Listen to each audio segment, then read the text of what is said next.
करने का सुनने का हमको अवसर मिलता, क्योंकि 16 दिन जो श्राद्ध के होते हैं, ये 16 दिन केवल हम पितरों के होते हैं, देवताओं के होते हैं। इसमें आप लोग जो भी दान पुण्य इत्यादि करते हो वह सीधा पितरों को प्राप्त होता है, ऐसा शास्त्र सम्मत है, ऐसा हमारे शास्त्र कहते हैं।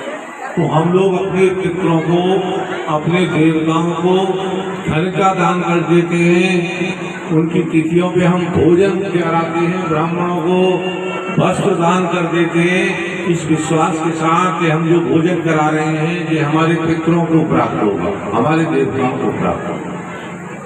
हम जो धन दान दे रहे हैं इस धन से हमारे पितरों का कल्याण होगा।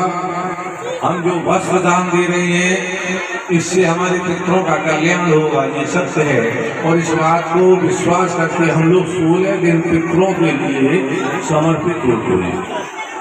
लेकिन सबसे बड़ा दान होता है जो पितरों के कल्याण के लिए, पितरों की मुक्ति के लिए, तो सबसे बड़ा दान है वह है ज्ञान दान। और वो भी ज्ञान दान कौन सा? श्रीमद् भागवत का ज्ञान दान करना है।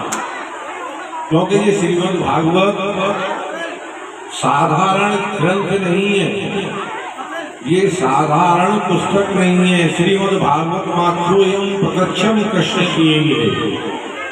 ये श्रीमद् भागवत साक्षात भगवान श्री कृष्ण का तेज है। इसमें भगवान श्री कृष्ण श्वास करते हैं। जब भगवान पृथ्वी का भार उतार करके स्वधाम के लिए प्रस्थान करते हैं, तब उनसे प्रश्न किया जाता है कि हे भगवान, आपको पा करके ये पृथ्वी अपने आप को बड़ा ही सौभाग्यशाली समझ रही थी, लेकिन आपके बाद इस पृथ्वी का क्या होगा ये आपको सुनने के लिए भागवत में मिलेगा। तो भगवान ने कहा था कि मैं अपना संपूर्ण तेज, मैं अपना सारा बल इस भागवत के अंदर स्थापित कर रहा हूँ। जिस घर में भी ये भागवत होगी, जिस घर में भी इस भागवत के एक अध्याय का भी पाठ होगा, एक श्लोक का भी पाठ होगा, अर्ध श्लोक का भी पाठ होगा,